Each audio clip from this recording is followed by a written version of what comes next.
Bonjour Michel. Pour les besoins de cette interview confession, vous avez choisi de ne pas apparaître à visage découvert. Vous avez demandé que votre voix soit elle aussi masquée.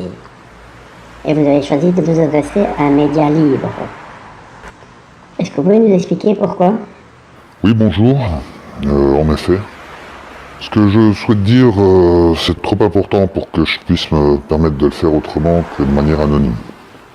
Les enjeux, les risques pour mes proches, pour moi-même, même pour vous, ça pourrait conduire à des actions répressives, donc je ne souhaite prendre aucun risque concernant ce que j'ai à révéler quant à mon travail. Donc, pour résumer rapidement ce qui nous a conduit à ce rendez-vous, vous nous avez contacté en fournissant une liste impressionnante de détails et en nous expliquant brièvement votre rôle au sein d'une cellule directement liée aux plus hautes instances de l'État français. Vous pourriez nous expliquer quel est votre rôle ? Oui, je suis d'abord militaire, mais je veux exercer mon droit d'expression malgré mon devoir de réserve en dénonçant ce que je sais, afin que les Français apprennent ce qui se passe au niveau de l'État. Je travaille depuis plusieurs années dans une cellule spéciale qui est dédiée à la collecte électronique de renseignements. Vous voulez dire la DGSE ou la DGSI ? Non, pas du tout.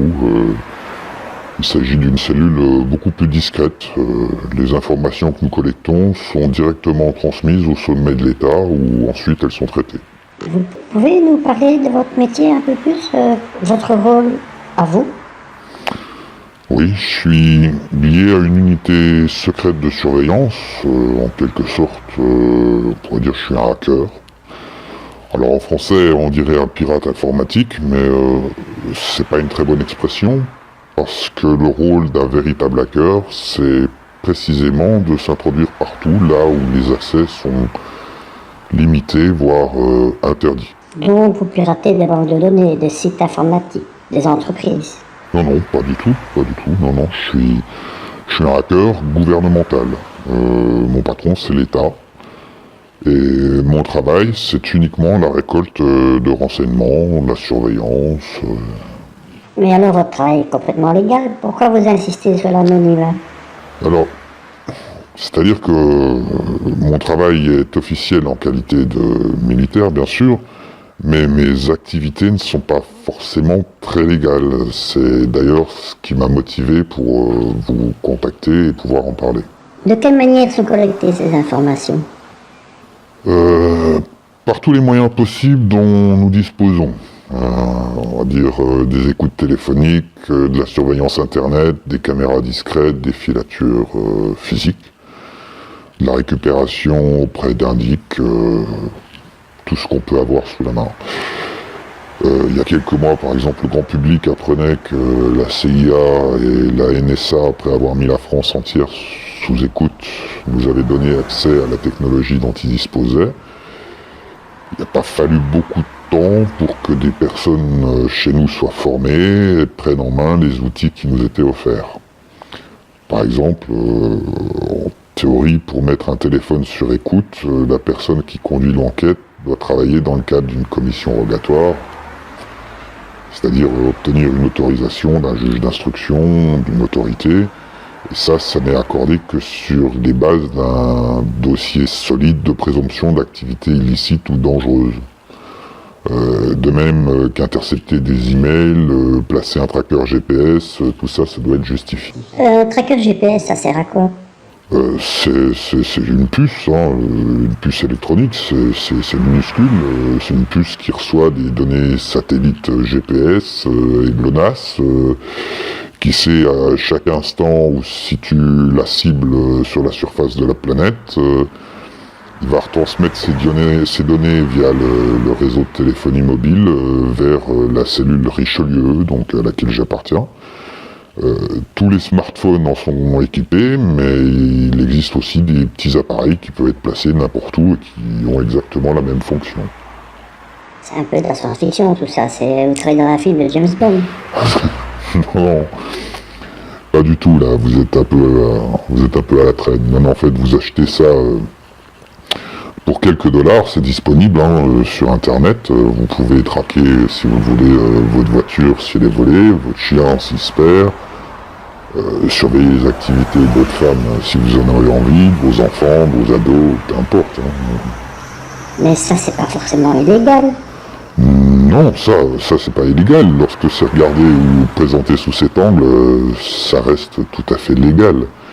Ce qui est légal par contre, c'est lorsque l'État surveille de manière préventive des personnes innocentes et en dehors de toute enquête légale, sans que ces personnes ne fassent l'objet d'un quelconque soupçon judiciaire. Oui, comme vous venez de le dire, le public est appris par une révélation de Wikileaks, suite à des informations de Snowden, que la NSA et la CIA ils ont la capacité technique d'espionner et collecter des informations sur la quasi-totalité des Américains. Oui, mais pas seulement les Américains. D'ailleurs, je pense que si l'info n'avait pas fuité, aujourd'hui, personne ne saurait que plusieurs gouvernements, dont le gouvernement français, peuvent espionner en permanence chaque citoyen à n'importe quel moment de sa vie. C'est très difficile aujourd'hui d'y échapper. L'administration Obama avait mis en place un plan redoutable d'espionnage de masse et aujourd'hui nous avons en France à notre disposition tous les outils qu'ils ont pu développer. Nous y reviendrons plus tard si vous voulez bien. Revenons à vos activités professionnelles. Donc vous perchez des mouchards GPS? Non, pas du tout. Non. Moi je ne place rien. Ce sont des collègues d'autres équipes qui placent le matériel, les mouchards GPS, les caméras, les branchements sur les lignes téléphoniques terrestres, les écoutes Wi-Fi, etc. Des caméras? Oui, des caméras. On surveille nos cibles avec des caméras. Elles sont elles aussi minuscules. Pas plus grosses que celles qui équipent la plupart des smartphones, et on reçoit les images, le son, sous forme codée via Internet. Ce sont vos collègues qui placent, comme vous dites, mais où, chez qui? Chez des personnes qui sont désignées par notre hiérarchie. Pas forcément chez Monsieur Tout-le-Monde, mais chez certaines cibles, oui. Dans leur maison, leurs appartements, dans des bureaux aussi. On va dire que depuis 3-4 ans, on en place aussi dans des lieux publics appelés shows. C'est dans le cadre de la lutte antiterroriste? C'est dans les gares, les stades de foot? Non, pas du tout. La lutte antiterroriste, ça ne dépend pas de la cellule Richelieu. Non, nous, notre travail, c'est pas la lutte, mais la collecte de renseignements. C'est pour surveiller des meneurs d'émeutes, les gangs, les trafiquants de drogue, d'armes, les cellules islamistes présumées, les mosquées. À ce sujet, on a pu constater souvent que la propagande fondamentaliste produisait des extrémistes actifs. Elles sont placées où ces caméras? Il y en a un peu partout. Encore une fois, compte tenu de leur taille et du faible coût, sont cachés dans le mobilier urbain, dans les abribus. On en cache dans les boîtiers de lampes d'éclairage public, dans les halls d'entrée ou les boîtes aux lettres des HLM, dans des voitures, à l'intérieur même des cités, partout. Dans les bus, dans les métros? Là, non, ça c'est le rôle de l'État, ça fait longtemps qu'il y en a, mais cette activité-là, c'est pas dédié à notre cellule.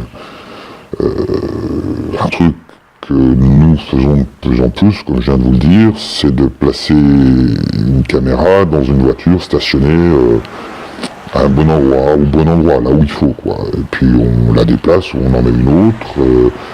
On a pour ça, on dispose maintenant d'un beau parc de voitures espions. Et vous surveillez qui avec ça? Je reviens par exemple au quartier chaud, on surveille les réseaux de distribution de drogue, le trafic d'armes, les recruteurs. Par exemple, si un dealer sort de chez lui, on le voit sur la première caméra dans la cage d'escalier, ou l'ascenseur. On le voit ensuite quand il tourne au coin de la rue, c'est dans le champ d'une autre caméra, et on le suit comme ça Voilà. Oui, mais vous n'avez quand même pas des caméras partout. Non, bien sûr que non. Ça servira à rien. Il suffit qu'elle soit bien placée, mais quand on perd la cible quelque part, au cas où, à ce moment-là, on a des programmes informatiques qui nous branchent les images sur les caméras les plus proches, où là, on va voir réapparaître notre cible tôt ou tard, et on sait comme ça, on arrive à le suivre de quartier en quartier, avec parfois des interruptions, mais le plus souvent, ça marche très bien. Mais toutes ces preuves, ça doit conduire à pas mal d'arrestations. Non, pas du tout. Encore une fois, la cellule Richelieu n'a pas pour fonction d'aider les forces de l'ordre dans la lutte contre le terrorisme, la drogue ou le banditisme. Ça pourrait servir à ça, mais c'est pas le cas. Alors, à quoi ça sert toute cette moisson d'informations? La fonction de cette équipe, c'est la récolte de renseignements en France par tout moyen électronique, dont le hacking. Le but officiel déclaré au personnel, c'est d'assurer la sécurité nationale, d'assurer l'ordre public, mais nos cibles sont diverses, les thématiques aussi. Le terrorisme, le trafic de drogue, le trafic d'armes, les explosifs, le trafic d'êtres humains, l'islam avec toutes ses activités, naturellement, les membres actifs, les mouvements protestataires, que ce soit des étudiants, des syndicats, des filières de transfert, de regroupement d'immigrés et autres, j'en passe, quoi. Ah, vous ratissez vraiment large. Disons que ça, c'était la fonction au départ en 2013, quand j'ai intégré le service. Et depuis, d'autres fonctions ont été ajoutées. Notre rôle, c'est pas le travail sur le terrain, comme j'ai pu vous l'expliquer. Ça, il y a d'autres services dont c'est la fonction. Nous sommes, simplement devant nos ordinateurs et on intercepte les informations qui sont récoltées chez nos cibles. C'est-à-dire que nous, les informaticiens, on ne traite pas les informations. Elles remontent via la hiérarchie, elles sont classées, archivées. L'analyse finale en est faite par le groupe de direction et le big boss, finalement, qui aiguille ou pas les notes de synthèse vers des services de sécurité compétents, comme vous l'avez dit tout à l'heure, des GSI, des GSE, police, gendarmerie, douane. Vous travaillez au ministère de l'Intérieur ou au ministère de la Défense? Là, vous comprendrez que je peux pas répondre à cette question. Je peux juste dire que certains d'entre nous travaillent à la maison, d'autres dans des bureaux, à Paris, en province.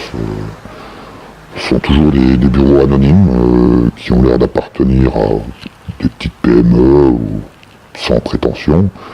Je suis pas payé directement par l'État pour ce que je fais. Officiellement, je ne suis que militaire. Voilà. Aucun de mes collègues non plus. Nous sommes payés par l'État en qualité de militaire. On n'a aucune fonction qui apparaisse officiellement dans un quelconque organigramme d'État. Pourquoi avez-vous décidé de vous confier et de rendre public l'existence d'une telle activité? Ce qui provoque ma révolte aujourd'hui, c'est de savoir que des renseignements critiques ont été collectés et que leur communication a été volontairement classée verticalement, quoi. Qu'est-ce que vous voulez dire? Ils ont atterri à la poubelle, ou de toute façon ils n'ont pas été communiqués aux services compétents, spécialisés pour empêcher certains attentats, alors que nous disposions de toutes les infos depuis des mois. Précisez-moi un peu. Ça a coûté quand même très cher à la France et à ses citoyens. Les événements du 13 novembre 2015, ces massacres auraient pu être évités.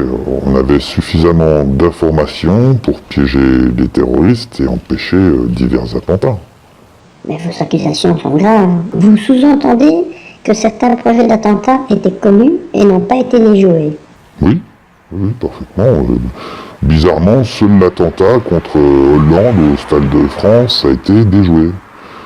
Je suis pas le seul à m'être posé la question. Tout le monde au sein du service, même la presse, s'est demandé pourquoi les terroristes du Stade de France se sont fait exploser dans des endroits peu fréquentés, alors qu'ils auraient pu faire une hécatombe en se faisant simplement exploser dans le métro, dans un cinéma ou dans une boîte de nuit. Hein. En effet, ça reste illogique. Vous avez une explication?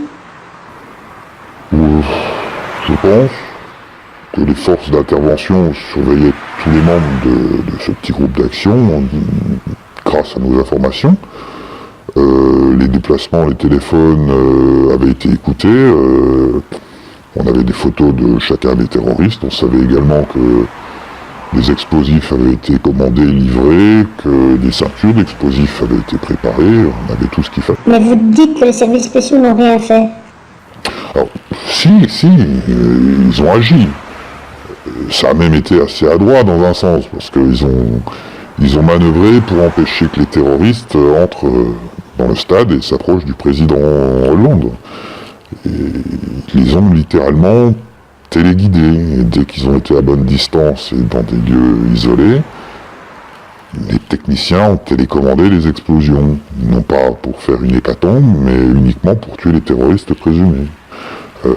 Grâce à nos informations et surtout grâce à une tactique judicieuse des services d'intervention. Donc finalement, c'est du bon travail. Sur ce coup-là, oui, plus ou moins, oui. Il en reste malgré tout un qui connaît certainement les subtilités du montage et qui, lui, est gardé au secret dans une cellule bien fermée. Ah, vous parlez d'Abdeslam. Oui, c'est ça. Ce serait intéressant que ce garçon puisse parler, révéler ses liens avec certains services français. Si on regarde bien, il s'est débarrassé de son blouson, de sa ceinture d'explosifs avant de prendre la fuite.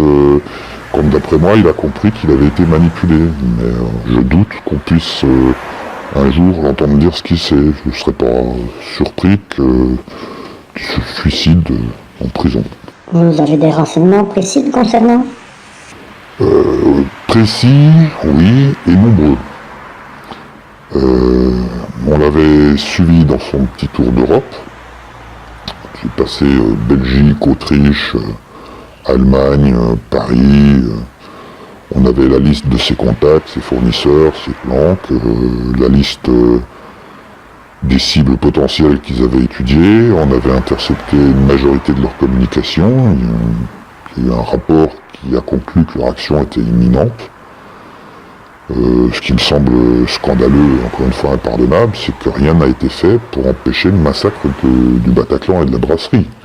Alors que la cellule Richelieu avait un dossier complet sur les projets des terroristes. On savait qu'ils préparaient des attaques simultanées sur plusieurs lieux le 13 novembre. Et maintenant, qui a bloqué le transfert de dossier du dossier complet? Pourquoi je ne sais pas. Est-ce qu'il faut croire que seul l'avis du président a de l'importance? Mais vous voulez dire que les services français ont laissé faire 2 attaques sur 3? Non, je ne dis pas tout à fait ça, non. Je connais assez bien les flics, les groupes d'intervention. Je ne crois pas que ces hommes seraient restés inactifs en sachant ce qui était préparé, ce qui se tramait, non. Je pense que c'est plus haut que les données sont filtrées, soit directement par la direction de la cellule Richelieu, soit dans les hautes sphères de l'État, et on a laissé redescendre vers les groupes d'intervention ce qui était utile pour protéger le Stade de France et le président Hollande. De même, on avait eu connaissance bien à l'avance de beaucoup de détails sur la préparation de l'attentat de l'Hypercacher. On avait identifié Koulibaly et ses complices. On connaissait ses points de chute, ses amis, ses fournisseurs. Là aussi, il y avait une liste précise de ses objectifs, dont l'Hypercacher, entre autres. Mais ce dossier a effectivement été traité par ma hiérarchie et l'État, et après, plus rien, quoi. Alors pourquoi les informations ont été bloquées? Par qui? Dans quel but? Pourquoi est-ce qu'on n'a pas agi avant des attentats? Mais vous faites là des accusations vraiment très graves. Je pense que nous n'avons encore rien vu. On a eu droit pour le moment qu'à l'apéritif. C'est rien à côté du reste et de ce qui se prépare. Il y a eu, Comme vous le savez, les attentats de Bruxelles. Là, je sais parfaitement que tous les acteurs connus aujourd'hui, encore une fois, on les avait fichés, classés. Ils étaient tous surveillés par notre cellule. Il y avait un énorme dossier sur leurs préparatifs car ils étaient en contact avec plusieurs islamistes actifs en France. On savait où et par qui ils ont reçu les explosifs. Qui a bloqué le dossier? Est-ce que c'est en France ou en Belgique? Je n'en sais rien. Sur l'attentat de Suède, sur celui de Saint-Pétersbourg et sur ceux d'Égypte, vous savez quelque chose? Sur l'Égypte, les deux attentats d'Égypte, non, je dois avouer qu'on n'avait rien, on n'a rien vu arriver. Par contre, pour la Russie et la Suède, oui, on avait des infos et elles ont été remontées à qui de droit, oui. Et donc vous dites qu'il n'y a jamais d'action préventive à la suite de vos enquêtes? Je suis sûr qu'il y a une suite à chacun des rapports que nous transmettons, mais pas forcément celle à laquelle on pourrait s'attendre. Les exemples que je viens de vous décrire sont parmi les plus sinistres. Il en existe beaucoup d'autres qui rappellent malheureusement les heures sombres de la stratégie de la tension dans l'Italie des années 70. Ils sont heureusement pas tous aussi sinistres. Il en reste pas moins machiavélique. Ça finit malheureusement toujours par un extraordinaire exercice de communication médiatique où les politiciens ou le politicien du jour va apparaître comme un héros, quoi. Vous avez d'autres exemples? Oui, des exemples. C'est pas forcément ce qui manque. Si on parle de la surveillance du trafic de drogue, du trafic d'armes, de l'endoctrinement islamique ou du recrutement des réseaux, oui, on a des exemples. Je prends simplement le trafic de drogue. On va apprendre lors d'une surveillance banale que une livraison de MDMA d'un labo clandestin X, qui est parfaitement connu par nos services, est donc arrivé dans le réseau de distribution d'un individu Y. On sait que les pilules seront écoulées le week-end dans les boîtes de nuit, dans les bars, dans la rue. On connaît parfaitement le circuit de distribution. Chacun sait aussi que ces drogues sont particulièrement dangereuses, elles sont pleines de sous-produits toxiques. On a des enquêteurs qui font un dossier, celui-ci remonte tout le courant hiérarchique et puis plus rien, quoi. Le lundi matin, vous apprenez par la presse que le SAMU a été débordé durant le week-end avec un afflux démesuré de personnes dans des services d'urgence pour des usages de drogue bon marché, de mauvaise qualité, qui a mal tourné. Parfois, il y a un mort, ou vous avez un drogué qui finit converti en légumes. Mais pourquoi il n'y a pas de saisie, d'arrestation, puisque les acteurs semblent tous connus? Alors, les justificatifs qui nous sont donnés par la hiérarchie, c'est toujours oui, mais on n'est pas certain, on attend, on prend pas le petit poisson, on va attendre le plus gros, on n'a pas suffisamment de preuves pour intervenir. Puis bon, il y a d'autres choses, il y a le trafic et sous couvert ou organisé par certains services de lutte anti-drogue, comme a pu le démontrer dans son enquête récemment Bernard de la Villardière. On a aussi la bonne gestion des indices qui oblige ou qui incite les services de police à ne pas intervenir sur certaines affaires qui sont mises à jour par nos dossiers. Par exemple, récemment, l'affaire Luaka, qui est devenue un formidable enfumage médiatique. C'est l'arbre qui cache la forêt, quoi. Vous avez une association qui a été créée pour masquer quelques informateurs sous couverture d'emploi d'animateurs de quartier. On avait la police qui recevait une bonne moisson d'informations qui venait jusque-là de manière normale, et puis malheureusement des flics de quartier ont voulu interpeller un suspect, et là Théo est intervenu. En gros, un simple contrôle de police de routine qui se transforme en bagarre, et notre meilleur indique la source régulière de tuyaux fiables qui se retrouve aux urgences, avec ce que ça a donné. 700 000 euros versés par l'État à la famille Luaka ont disparu, puis notre source de renseignement s'est éteinte, quoi. Donc depuis, étonnamment, silence total des médias, quoi. La cellule Richelieu intervient donc dans beaucoup d'affaires de police. Pas seulement. On passe de plus en plus de temps maintenant à espionner la vie privée des gens, et ces informations sont surtout à l'usage, je dirais, politique, même de base politique, quoi. Mais donc, le cabinet noir, c'est ce que dénonce M. Filon, c'est la cellule Richelieu. Ah non. Nous sommes juste un des circuits d'un système beaucoup plus large et plus complexe. Je dirais que le cabinet noir, c'est une petite poignée de personnes au sommet de l'État. Ah bon, la politique, quel est votre rôle là-dedans? Moi, aucun, je ne fais pas de politique. La cellule s'occupe de plus en plus d'affaires politiques.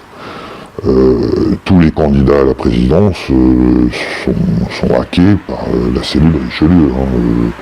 Les partis, les secrétaires des hommes politiques, les amis, les femmes, les maîtresses. Si vous saviez ce qui se raconte sur l'oreiller, c'est assez étonnant. D'ailleurs, l'histoire des descendants qui a été révélée, ça devient un conte moral pour enfants. À ce point-là. Ah oui, on enregistre les téléphones des enfants de nos politiciens, on obtient comme ça des heures de conversation de famille, des vidéos avec une simple webcam sur un ordinateur, ou un système de vidéosurveillance installé dans une maison naturellement. Et le pire, c'est que c'est avec l'argent des contribuables. Ce sont vos impôts qui paient tout ça pour que quelques mégalomanes, je dirais, nous volent notre démocratie. Ça a vraiment une telle ampleur? Oui, parce que toutes les conversations téléphoniques sont interceptables. Une majorité de smartphones, de tablettes, d'ordinateurs ou autres peuvent héberger des virus ou des backdoors qu'on place pour vous écouter. Même quand vous téléphonez pas. Dans certains cas, même si l'appareil est éteint, on arrive aussi à vous géolocaliser. Dans l'affaire Fillon, par exemple, on sait très bien quel était l'emploi du temps de Madame Pénélope Fillon. Coiffeur, boutique, famille, amis, on sait parfaitement tout. Un petit peu d'activité qui aurait pu être liée à une activité professionnelle. Mais évidemment, c'est une surveillance illégale. Donc, ça ne peut pas être une preuve valable en justice pour démontrer que le travail de Madame Fillon ne justifiait pas du tout son salaire. Mais ça, je pense que M. Fillon est parfaitement au courant de ce genre de pratique. Il a été ministre de Sarkozy et c'était quand même déjà bien répondu à l'époque. Donc aujourd'hui, sa stratégie qui consiste à nier et à repousser d'un revers de main les accusations qui sont portées contre lui joue plus ou moins en sa faveur. On sait aussi d'où Bercy a reçu les ordres pour intervenir, et c'est la cellule Richelieu qui a fourni les indices et les informations pour aiguiller l'enquête. Mais qui tire les ficelles? Je dirais un tout petit cercle, tout petit nombre au sommet de la pyramide. Ce qui est paradoxal, c'est qu'on révèle aujourd'hui l'existence d'un cabinet noir, alors que depuis des années, le président Hollande fait surveiller ses collaborateurs, même les plus proches, ainsi que sa propre famille. J'ai en tête l'exemple qui est arrivé durant la COP 21. On avait intercepté une conversation téléphonique entre Jean-Pierre Jouyet et le président Obama. Et de tête, hein, je me rappelle que Jouyet avait demandé à Obama, un peu entre amis, hein, alors, Monsieur le Président, qui va gagner, Clinton ou Trump? Là, Obama, en rigolant, dit Hillary, bien sûr, 100%, il n'y a aucun doute. Jouyet lui réplique, mais comment vous pouvez être aussi sûr de ça? Là, Obama lui avait répondu, j'ai une boule de cristal. Et je connais toutes les manœuvres de Trump avant même qu'il les invente. Ça avait laissé Jouyet un petit peu, apparemment, dans le doute. Quelques secondes après, il lui dit, mais votre boule de cristal fonctionne aussi en France. Qui va gagner en mai 2017? Et Obama lui a répondu, demandez au président Hollande, il a la même boule de cristal que moi. Et alors? Et alors, ça m'a fait prendre conscience de la gravité de la situation. Vous savez, les dossiers perdus dans les couloirs des administrations ou dans les antichambres des palais de la République, c'est pas nouveau, c'est pas quelque chose de récent, hein, ça a toujours existé. Mais ce qui se passe maintenant, je crois que c'est beaucoup plus grave. Mais pourquoi? Qu'est-ce que vous voulez dire par là? Les bavures, les dossiers enterrés pour des raisons obscures. J'arrivais encore à me fabriquer des excuses là-dessus. Mais maintenant, je crois qu'on attaque directement la démocratie. Truquer des élections, c'est renier tous les fondements de la République. En gros, la révolution de 1789 n'aura servi à rien.